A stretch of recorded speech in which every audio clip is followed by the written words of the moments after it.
Hi, is it my turn? Yes. Hi, welcome to episode 9 of These These Nutz Nutz podcast. Okay, we accidentally did another long stretch for that last episode.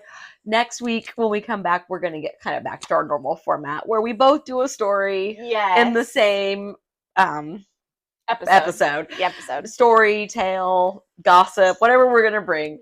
But yeah, so I, this week, am going to talk about people that have been found.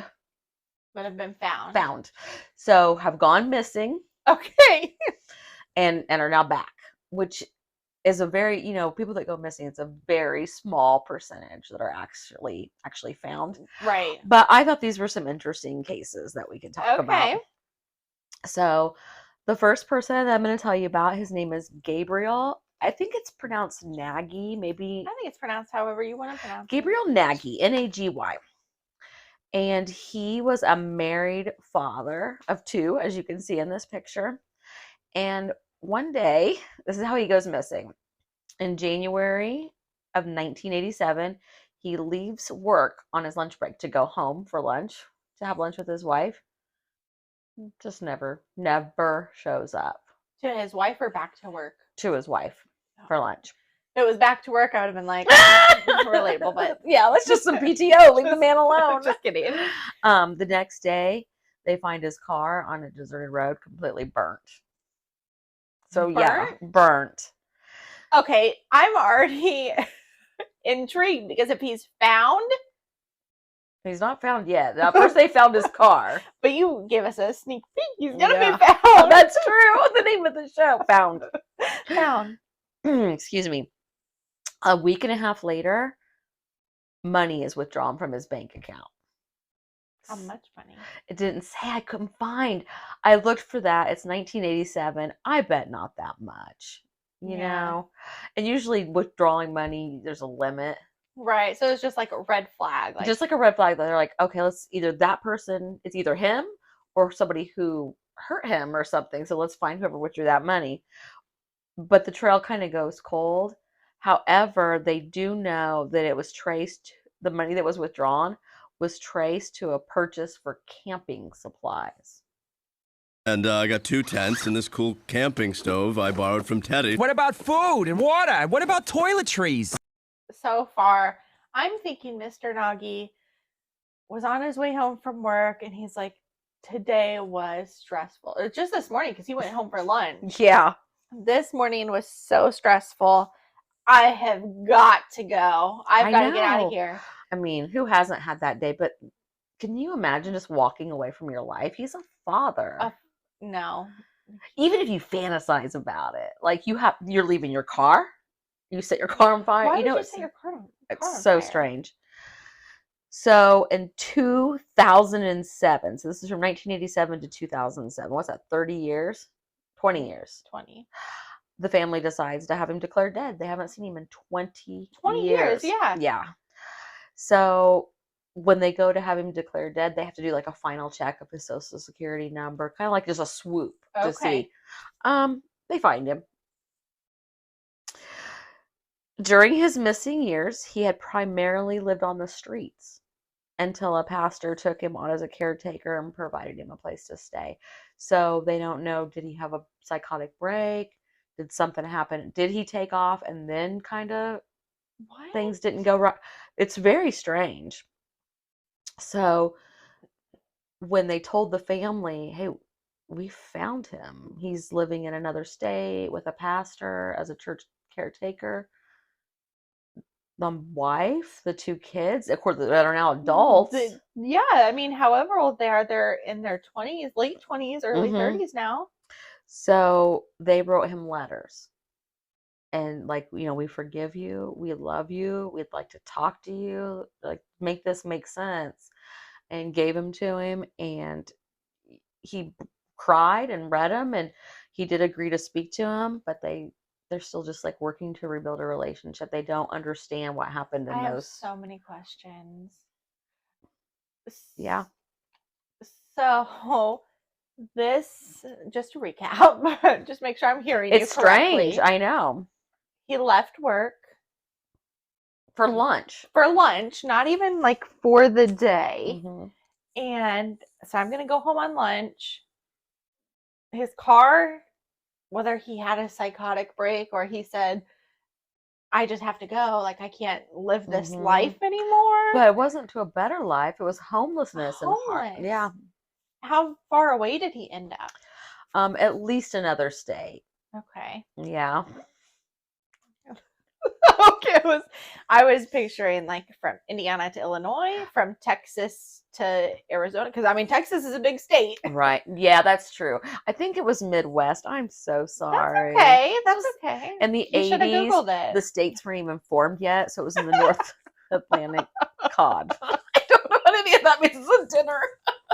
I don't know what you're talking about Me now, either. but okay. I know. Wow, that's interesting. He was found. It's not a very sweet and warm and fuzzy reunion because you don't know somebody that you haven't seen in over 20 years. Right. So weird. So found in 2007. No Mhm. updates since then. Like I tried to find it and it just said that they stay in touch. Okay. Yeah. That's I have a bizarre. feeling the family's just, I mean, as confused as we are, so they're probably not wanting a lot of press about it. I'm picturing something mentally wrong. I'm just imagining though, if he was very emotional and upset reading those letters, He had to remember, right? that you're right. Like, and how would he not want to go home to that unless, like you said, there was some type of mental disorder or There's really psychotic not a lot break? of information. But don't worry, I have more strange ones for you. Keep going because I'm gonna keep having questions. Okay. But So this next story I'm going to tell you about, so sad. But yeah, so great because she is found alive, is about a girl named Tanya Cash. Yeah. We're going to go with Tanya Cash. So what happened to her is, I feel like so 90s because okay. just children were not protected as much. There weren't talks about adults or I don't feel like it was Right. just such a weird time. So in 1996, Tanya was 14 years old. Okay. And from what I read and understand, things weren't great at home. Her mom was kind of out of her life. In February of 1996, Tanya was 14 years old and she was in middle school. Okay. And she met the school security guard, Katie. Okay. In 1996, the school having a security guard, that seems abnormal. It did seem abnormal, but at the same time, not really. Maybe just like there if to roam the halls, really, to do nothing. Maybe if there was some teenagers that got ruckusy. I guess so. I grew up in a small town, so we didn't have anything like. No, we had a guidance counselor that might walk in the room and be like, shh. Yeah, exactly. But anyway, he was the school security guard, and his name was Thomas Hose. And I just feel like a typical predator, he could tell she was having trouble at home. That's so sad. She had that sad look about her, I'm Yeah. sure. So he targeted her. And sometimes he'd pull out of class to pretend like he needed something or just building that friendship. And pulling her out of class. yeah. And I'm sorry. He's a grown man. Like he's in his probably like early 30s. Like, and what she's were 14. the teachers thinking? Not that he was a predator, clearly. So in 1996, that's when he convinced her, Tanya, you just need to come and live with me. But don't tell anybody. Just run away. Okay. And so in her 14-year-old unhappy brain, she's like, I'm in love. Yeah. So she packs up her stuff, she runs away, and she doesn't tell anybody. And she runs away to his house. His house is his freaking parents' house. Of course it is. So she has to hide in his room, cannot be seen. She has to go to the bathroom in a bucket. He brings her food. It's very minimal. It is a hostage situation very quickly. She lives like that for 4 years. Wow. Oh, it's not even over yet. So in 2000, after she'd been hiding in a closet in the bedroom basically for 4 years, because now she's 18. Right. Thomas Hose tells his parents, I have a girlfriend, and her name is Nikki, which wasn't Tanya's name, No. and she's going to move in with us. So now she can stop hiding. So now she has free range of the house. Yes. Then 6 years later, so now that we're at a 10-year time frame, he starts allowing Nikki to go out and about, like run quick errands, but he's always very strict with her. Like, it is a very unbalanced relationship. It's not a Right. relationship, it's a predator and his prey. So when she goes out, she befriends this grocery store clerk, and she tells her, my name is Tanya Cash and I need help. She finally gets the courage up, and she is reunited with her family. And Thomas Hose was arrested and sentenced to 15 years in prison. 15 That's it. years. 15 years. Tanya attempted to sue multiple people for not protecting her. The school, the police, the security guard business. Yeah. All of them were dismissed. Why? I don't know. If Because he it's was- it's early 2000s. If he was convicted of kidnapping or whatever in relation to her being missing, that right there, is that not enough evidence for her to sue? I or just can't reason? believe. I mean, how long was she held? Over 10 years. Yeah. And he only got 15. Right. He It's barely got as disgusting. long as she was held. Yeah, it's disgusting. Tanya does have a book out if you want to support her, and it's called Memoir of a Milk Carton Kid. Oh, that's so sad, because that young girl was a kid who thought that she was getting ready to walk into a better life, Yeah. and that she loved this man, and instead she didn't get to have a normal, like, early adulthood. No, she didn't. I hope she's thriving somewhere. Yes. Yeah, isn't that terrible? That is so sad. Okay, they're not all sad. Okay. They're not all sad. Some of them are just weird. Okay. Okay. I do still have questions about, was his name Nicholas? Yeah. Or no, Gabriel. I don't know where I got Nicholas from. Gabriel. That was Yeah. weird. I'll tell you a side story about that later. Okay. The next one is a man called Stephen Kubacki. Okay. And so let me tell you about Stephen Kubacki. Okay. And this is an older one, but I still thought, I mean, they're all 70s, 80s, 90s. But I really thought this one was weird. In February of 1978, Stephen is a Christian college student, and he decides to go on a solo skiing trip Okay. in Sacarac, Michigan. Oh, it's a beautiful place. I love Sacarac. Every time we go there, it's like heaven. Skiing and snowboarding. Yes, and yeah. I remember snowball that faux fur I wore last year when we Yes. ran into the Kardashians. You literally just read my mind. I You was just should getting ready. Put that picture we took with him up here. Okay, yeah. like, Yeah.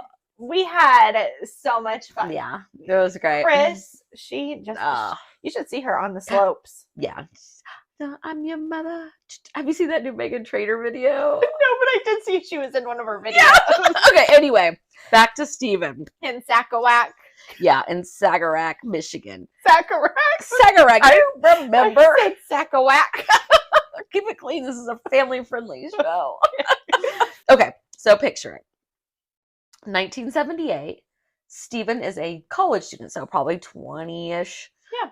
Going to go on a solo skiing trip. Okay. That's it. He's just gone. So, from February to March, when they realized like he should have been back by now. I'm sorry, I don't mean to laugh, but they're finally like, where's Steven? Well, his family knew that like it was going to be a 2 or 3 day trip or a 1 day trip, and he should be back, and he's not back.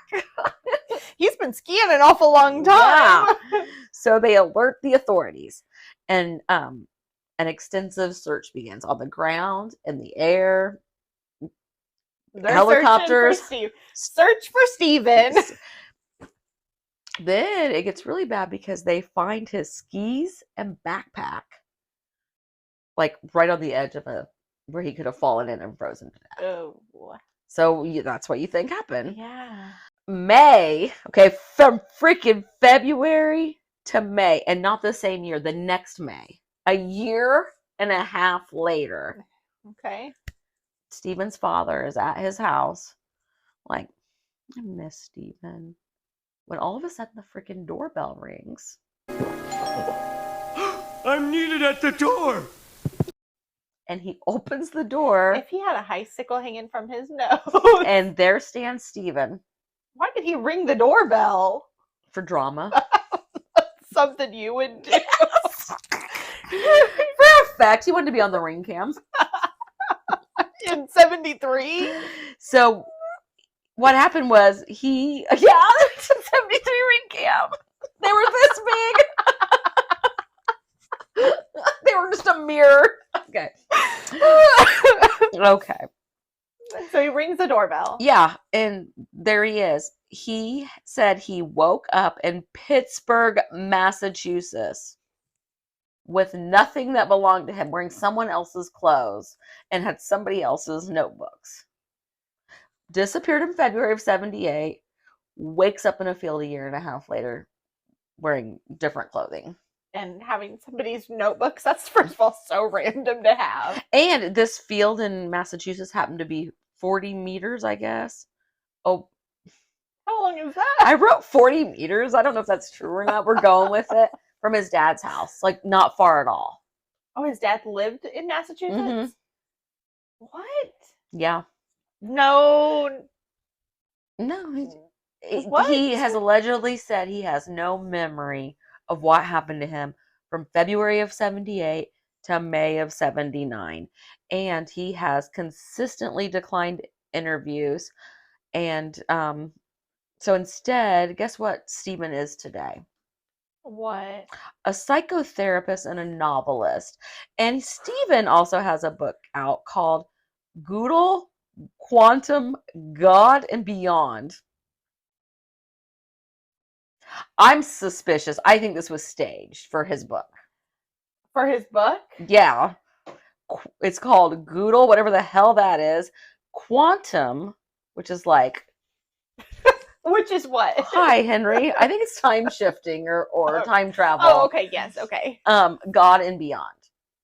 So you think that he was 20 years old and said, I'm going to stage my disappearance, knowing, first of all, the havoc and the heartbreak that can cause your family, and then come back just so I can get some book sales? It sounded right at I the mean, time. it could.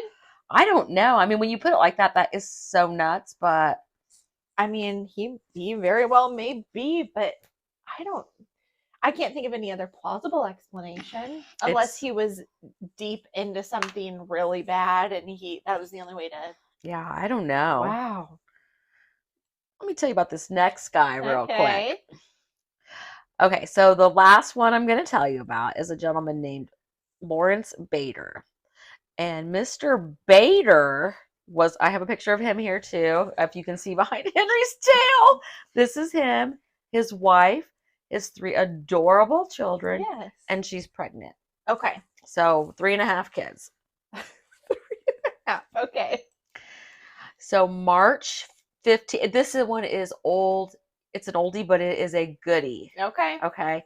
This was March 15th of 1957.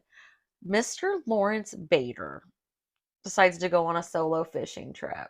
If anybody ever comes to me and is like, I'm going to go on a solo trip, I'm going to be like, are you?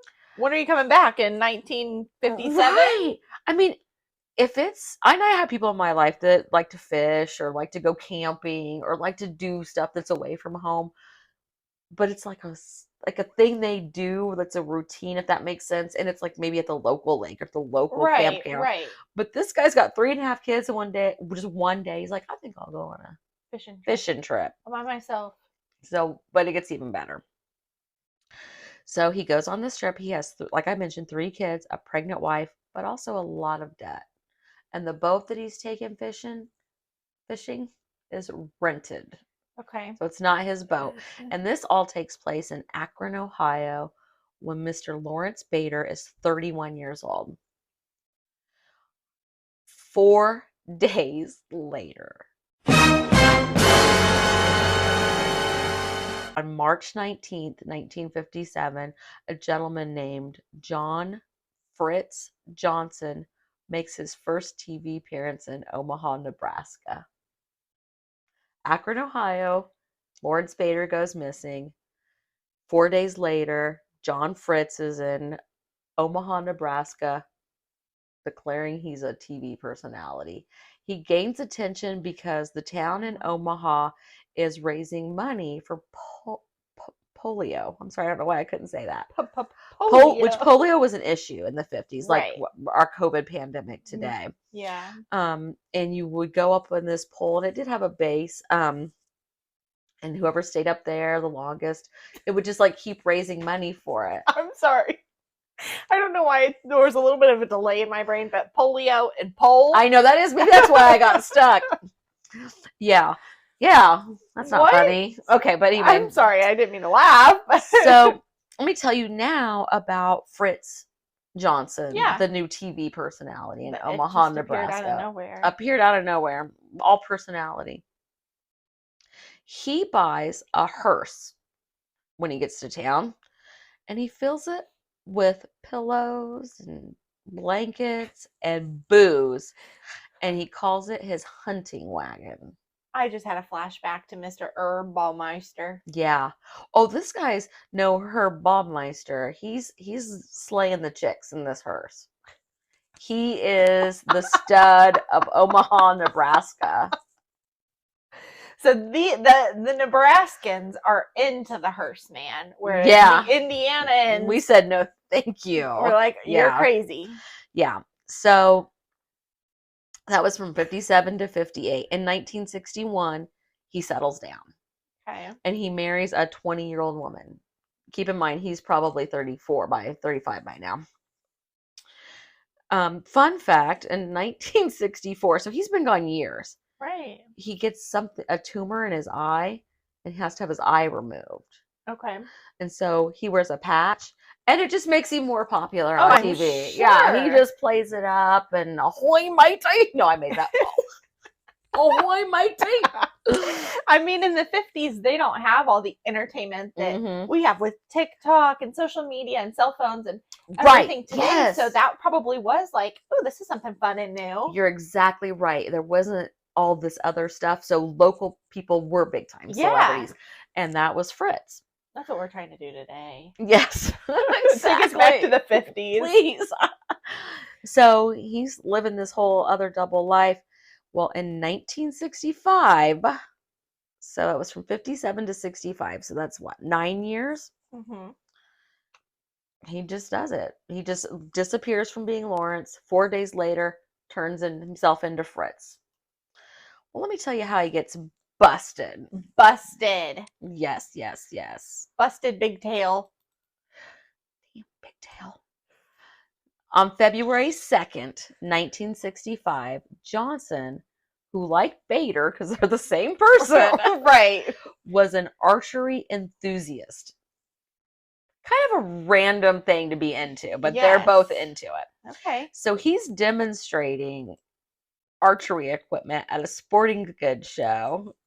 Sorry, my thing. As a TV personalityist? Yes. An acquaintance from Akron, Ohio happened to be there. No, and saw Johnson. And despite the eye patch and the mustache, he was like, that's freaking Lawrence Bader. Bingo. Isn't that the man who went missing with 3.5 kids? So he went over and was like, excuse me, hi. It'd be like me running into you and you're just going by something else. And I'm just like, hello. I wish I could see the look on Lawrence's face when he's like, oh my God, I think I know that man. Yeah. So Lawrence, though, he's so cocky and so flamboyant. Like, he's the star of this show. Right. And he's like, Fritz is like, yeah, hi. And he's like, you are Lawrence Bader who went missing. And he's like, no, I'm not. And he's like, Yes, you are. Your niece is here. Goes and gets the man's No. niece.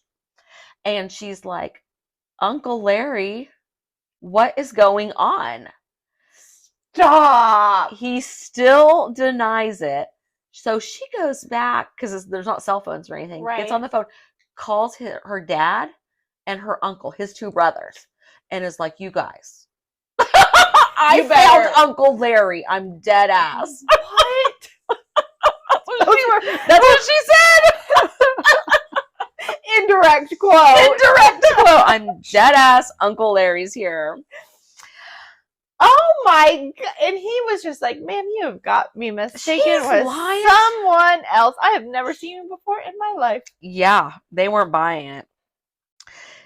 This is a exact quote. Okay. She said, "Pardon me, but aren't you my Uncle Larry who disappeared 7 years ago?" Johnson laughed it off, but Mrs. Pica was her name, called in his two brothers from Akron, who had his fingerprints compared to his military records. Oh. They matched. Johnson was now faced with the fact that all his memories were false and he had two wives. It was like a physical shock. Up until that moment, I had no doubt that I was not Larry Bader. But when I heard that, it was like a door had been slammed and somebody had hit me right in the face. What? Direct quote from Fritz Johnson. He just was like, oh, I forgot that I was married and had 3.5 children.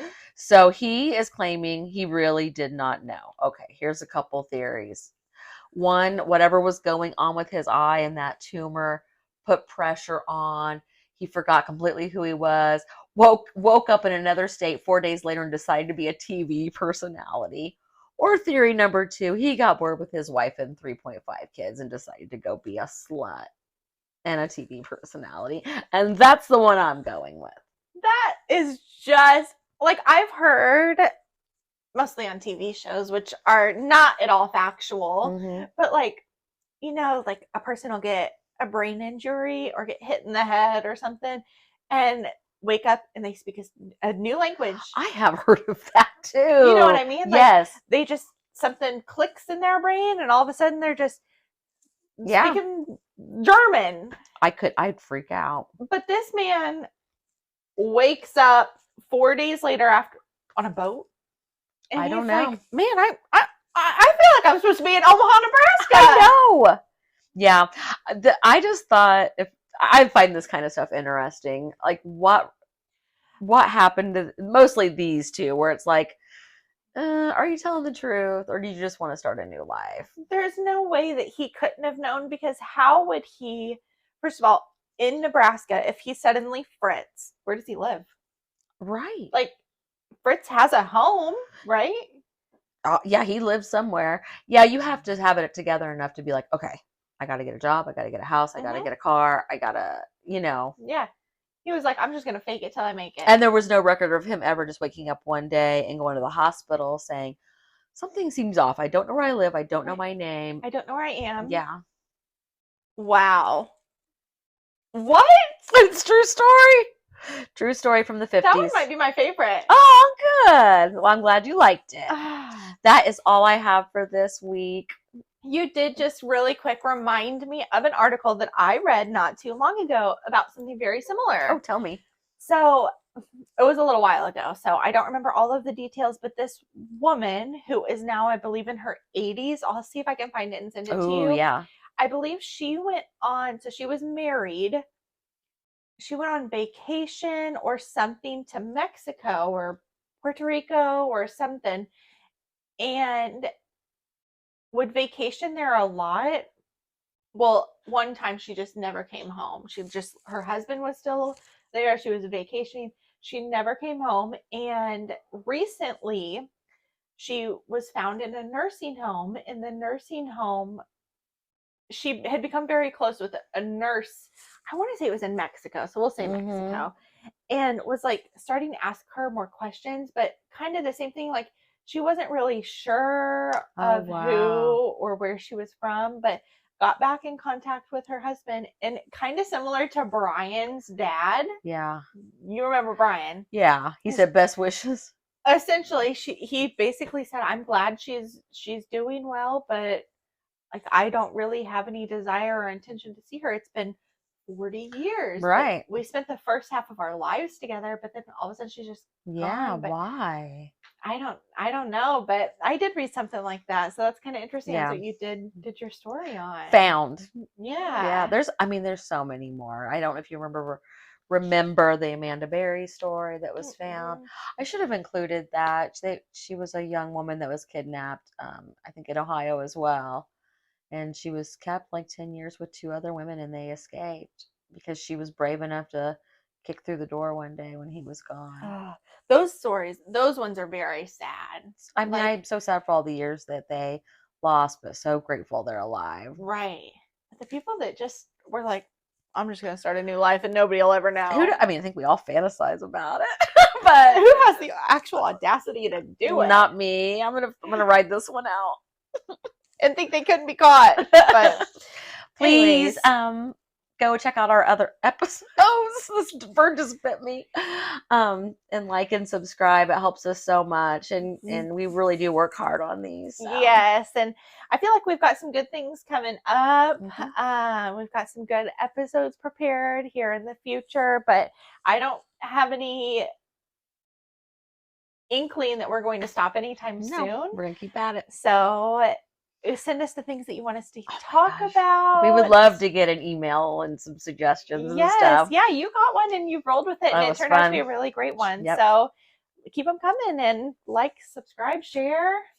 And this has been another episode of These Nutz Podcast.